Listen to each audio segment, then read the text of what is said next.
How do you differentiate distributive versus integrative bargaining and negotiation?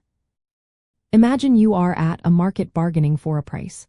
One approach is to push hard to get the lowest price, while the other is to find a deal that works for both sides. That's what differentiates these two negotiation styles. Distributive bargaining is like a pie that's fixed in size. You want the biggest slice, and the other person wants theirs too.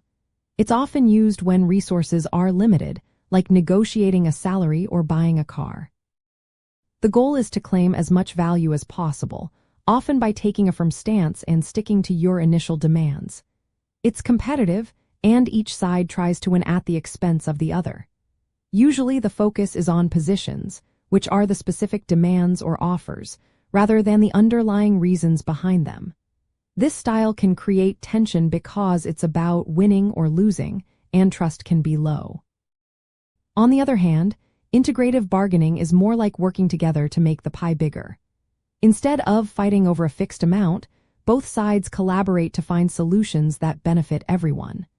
This approach is common in ongoing relationships or complex negotiations, like business partnerships or team conflicts. It's about understanding what each side truly needs and wants. For example, if two companies are negotiating a joint project, they might share their goals and find ways to meet both needs, like sharing costs or responsibilities.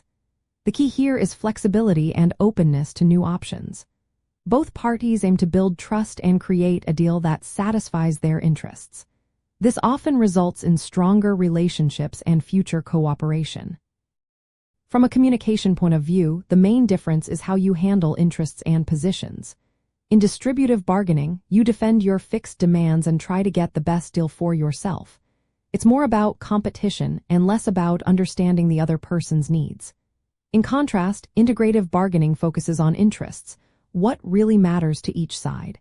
You listen actively, ask questions, and look for common ground. This builds rapport and encourages cooperation. Flexibility is another big factor. Distributive negotiators tend to be rigid, sticking to their initial demands. Integrative negotiators are open to creative solutions and trade-offs. For example, they might suggest extending the deadline or adjusting payment terms to meet both sides' needs. Relationship orientation is also different. Distributive bargaining often treats the negotiation as a one-time event, so building trust isn't a priority. Integrative bargaining aims to strengthen relationships for future dealings. Choosing the right approach depends on the situation.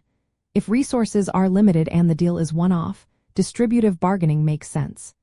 But if you want a long-term relationship or deal with complex issues, integrative bargaining is usually better.